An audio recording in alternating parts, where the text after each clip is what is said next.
नमस्कार मित्रांनो, आजची कथा आहे मुंबईच्या कडेला असलेली ती इमारत. मुंबई स्वप्नांची नगरी. पण प्रत्येक स्वप्न प्रकाशातच जन्म घेतं असं नाही. काही स्वप्न अंधारात श्वास घेतात. या शहराच्या कडेला समुद्राच्या आवाजात दडलेली एक अशी इमारत आहे जिचं नाव कोणी घेत नाही, फक्त कुजबुजतो. रात्री 3:12 त्या इमारतीत दारावर टकटक होते आणि जे दार उघडतात ते परत तेच राहत नाहीत. आजची ही कथा कल्पना नाही, स्वप्न नाही, तर मुंबईत राहणाऱ्या काही लोकांनी कधीही विसरू न शकलेला अनुभव आहे. जर तुम्ही धाडसी असाल तर शेवटपर्यंत ऐका, कारण ही कथा फक्त ऐकण्यासाठी नाही, ती अनुभवण्यासाठी आहे. चला मित्रांनो, आजच्या कथेला सुरुवात करू. मुंबई, सतत धावणारी, कधीही न झोपणारी शहर. लोक म्हणतात इथे स्वप्न खरी होतात. पण काही ठिकाणी अशीही आहेत जिथे स्वप्न नाही, भय जन्माला येतं. ही गोष्ट आहे मुंबईच्या कडेला समुद्राकडे तोंड करून उभ्या असलेल्या एका जुन्या इमारतीची. लोक तिला साई निवास म्हणायचे, पण हळूहळू नाव बदलत गेलं आणि शेवटी लोक तिला म्हणू लागले ती इमारत. कारण नाव घेतलं तरी अंगावर शहारे यायचे. सुरुवात. माझं नाव अमोल. मी आणि माझी बायको श्रुती, आम्ही दोघंही पुण्याहून मुंबईत आलो होतो. मी एका प्रायव्हेट कंपनीत नोकरीला लागलो होतो. भाड्याचे घर शोधणं म्हणजे मुंबईत जणू युद्ध जिंकण्यासारखं. दिवस गेले, आठवडे गेले. शेवटी एक दलाल आम्हाला घेऊन गेला त्या इमारतीत. भाडं खूप कमी आहे, तो म्हणाला. समुद्र जवळ, बस स्टेशन जवळ, सगळं परफेक्ट आहे. मी आणि श्रुती एकमेकांकडे पाहिलं. मुंबईत इतकं स्वस्त घर, संशय आला, पण गरज मोठी होती. इमारत बाहेरून बघायला साधीच होती. पण आत पाऊल टाकताच काहीतरी विचित्र जाणवलं. हवेचा गारवा आणि एक अजीब शांतता. जणू इमारत श्वास घेत होती.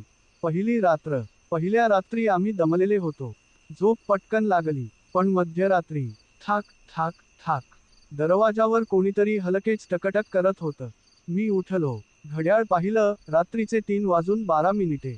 दार उघडायच्या आधी मी विचारलं, कोण आहे? कुठलंच उत्तर नाही. दार उघडलं. बाहेर कोणीच नव्हतं. पण जमिनीवर ओलसर पाण्याचे पायांचे ठसे होते.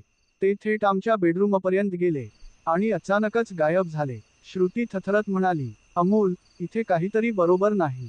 मी हसण्याचा प्रयत्न केला. अगं, समुद्र जवळ आहे, ओलावा असेल. पण मनात मात्र काहीतरी बोचत होतं. शेजारी. दुसऱ्या दिवशी आम्ही शेजारच्या फ्लॅटमधल्या बाईला भेटलो. तिचं नाव सुलोचना काकू. ती आम्हाला पाहताच म्हणाली, तुम्ही नवीन दिसता. हो काकू, मी म्हणालो, कालच शिफ्ट झालो. ती क्षणभर गप्प राहिली. मग हळू आवाजात म्हणाली, रात्री आवाज आले का? मी आणि श्रुती एकमेकांकडे पाहिलं. कसले आवाज? मी विचारलं. ती फक्त एवढंच म्हणाली, रात्री दार उघडून ठेवू नका आणि 3 ते 4 च्या मध्ये खिडकीतून बाहेर पाहू नका. आणि ती निघून गेली. बदल. हळूहळू गोष्टी वाढत गेल्या. रात्री बाथरूममधून पाणी आपोआप वाहायचं. आरशात आम्हाला आमच्याच मागे कोणी उभं असल्यासारखं दिसायचं. लिफ्ट कधी कधी थेट 13व्या मजल्यावर थांबायची, जिथे कोणताच फ्लॅट नव्हता. श्रुती दिवसेंदिवस अशक्त होत चालली होती. तिच्या मानेवर निळे डाग दिसू लागले. तुला लागलंय का? मी विचारायचो. ती मान हलवायची. नाही, पण रोज झोपेत कोणीतरी मला हाक मारतं. सत्य. एक दिवस मी इमारतीच्या वॉचमनला विचारलं. तो आधी गप्प राहिला. मग म्हणाला, साहेब, 15 वर्षांपूर्वी इथे एक कुटुंब राहत होतं. नवरा, बायको आणि एक छोटी मुलगी. काय झालं? मी विचारलं. त्याचा आवाज थथला. त्या नवऱ्याने बायकोला आणि मुलीला मारून स्वतः 13व्या मजल्यावरून उडी मारली. माझ्या अंगावर काटा आला. मग तो मजला बंद आहे साहेब, पण रात्री तो उघडतो. शेवटची रात्र.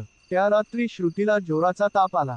ती बेशुद्ध पडली. अचानक लिफ्टचा आवाज आला. डिंग. आमचं दार आपोआप उघडलं. समोर एक छोटी मुलगी उभी होती. ओले केस, पांढरा ड्रेस, डोळे पूर्ण काळे. ती म्हणाली, आम्हाला इथे सोडून जाऊ नकोस.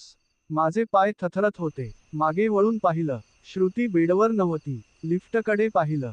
ती 13व्या मजल्यावर जात होती.